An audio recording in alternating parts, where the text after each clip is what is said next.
দাদুর বয়স উল্টালে নাতির বয়স হচ্ছে, দুজনের বয়স যোগ করলে 99 হচ্ছে। 99 বুঝতে পেরেছো? হ্যাঁ। এখানে কোশ্চেনটা হচ্ছে দাদুর আর নাতির বয়স কত বলো দেখি। দাদুর নাতির বয়স কত? ভাবনা চিন্তা করে উত্তর বলো এখানে। দাদু। দেখো আমার কথা বুঝতে পেরেছো তো? দুজনের বয়স যোগ করলে কিন্তু 99 হচ্ছে এখানে। হ্যাঁ, বুঝতে তাহলে পেরেছি। দুজনের বয়সের মানে অনুপাতটা কত হবে? অনুবাদ বলছি। হ্যাঁ বলো, বুদ্ধি লাগে বলো ভাই, ভাবনা চিন্তা করো। দাদু তো বয়স যথেষ্ট হয়েছে। দাদুর বয়স বেশি না নাতির বয়স বেশি বলো দেখি? দাদুর বয়স বেশি হবে। হ্যাঁ কিন্তু অনেক ক্ষেত্রে দাদুর বয়সও কম হয়, কিন্তু দাদুর বয়স এখানে সম্পর্কে বড় আছে। হ্যাঁ, বড়। যেহেতু তো এখানে হিসাব করে বলো দাদুর বয়স কত আর নাতির বয়স দাদুর কত? হবে যদি হ্যাঁ, কত? 80 হয়। হ্যাঁ দাদুর যদি 80 হয় তাহলে দাদুর যদি 80 হলো তাহলে নাতির কত হবে? নাতি কত হবে বলো? 10 সালে হবে, 10 বছর। 10। আমি বলেছি কি দাদুর বয়সের উল্টালে নাতির বয়স হচ্ছে। দাদুর বয়স যদি 80 হয় তাহলে নাতির বয়স কত হবে? নাতির বয়স হবে 08 মানে 8 বছর। তাহলে দুজনের 8 বয়স যোগ করলে কত হবে? দুজনের বয়স যোগ করলে কত? 80 আর 8 কত হবে? 88 হচ্ছে। তাহলে এখানে 99 হচ্ছে নি? আমার কথা বুঝতে পেরেছো? ভালো করে বুঝে উত্তর বলো। দেখো দাঁড়া বুঝছি। ভাই, বুঝতে পেরেছো আমার কথা?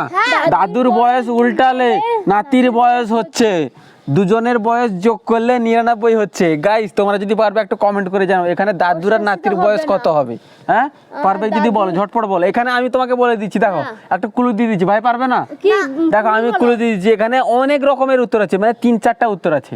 3-4টা উত্তর এখানে বেরিয়ে যাবে, ঠিক আছে? আমি একটা উত্তর পেয়েছি। হ্যাঁ একটা উত্তর পেয়েছো? হ্যাঁ। আমি তোমাকে বলে দিচ্ছি, দেখো 2-3টা উত্তর আছে, যে কোনো একটা বললেও হবে, ঠিক আছে? ভাই পারবে না? আমি একটা বলছি, ভাই একটু তুমি ভাবনা বলেছো। চিন্তা করো।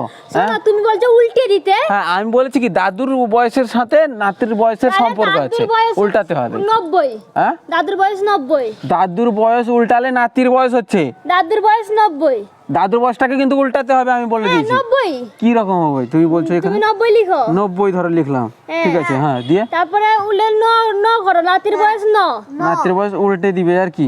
9। আচ্ছা যোগ করে দিলে 9 করে দিলে তারপরে দুটা মিলিয়ে কত হচ্ছে? 99। 99। একদম রাইট উত্তর গাইস, এ কিন্তু একদম সঠিক উত্তর বলতে পেরেছে। আর তুমি 2-3টা আর একটা কি? 90 এর সাথে 9 যোগ করলে 99 হয়েছে, একদম রাইট উত্তর বলতে পেরেছে। দাদুর- দেখো আমি বলেছিলাম যে এখানে 2-3টা মতো উত্তর রয়েছে, আরো আরো অনেক উত্তর রয়েছে এখানে, জানো না তো? না। দেখো আমি বলে দিচ্ছি, আরো অনেক 2-3টা মতো উত্তর রয়েছে। দেখো আমি ধরলাম 63 ধরলাম, ঠিক আছে? এই যে দেখো 63 ধরলাম। হ্যাঁ এখানে 63, দাদুর যদি বয়স 63 হয় তাহলে নাতির বয়স কত হয় বলো দেখি? 36 হবে। দেখো আমি 36 দেখো এখানে করে দিচ্ছি। এই যে 3-6 36, তাহলে এখানে 36 আর 63 কত হলে যোগ কত হয়? হ্যাঁ একদম রাইট উত্তর বলেছে। দেখো 99 হলো না? দেখো এখানে 2-3টা মতন উত্তর রয়েছে, আরো দেখো আরো একটা উত্তর রয়েছে এখানে। এই উত্তরটা কিন্তু সঠিক হবে। তোমার উত্তরটা 90 দিয়ে করেছিলে, আমি এখানে 63 দিলাম, দুটো উত্তর হয়েছে। আরো একটা কিন্তু উত্তর রয়েছে। তুমি প্রথমে আমি কোনটা বলেছিল বলতে, তুমি প্রথমে কি সংখ্যা বলেছিলে? 80 বলেছিলে তো? দেখো আমি বলে দিলাম 80 ঘরের কিন্তু উত্তরটা বেরোবে, ঠিক আছে? 80 মানে 80 ঘরের সংখ্যাটা বেরোবে, কিন্তু কি উত্তরটা বেরোবে সেটা তোমরা যদি জানো কমেন্ট করে জানো।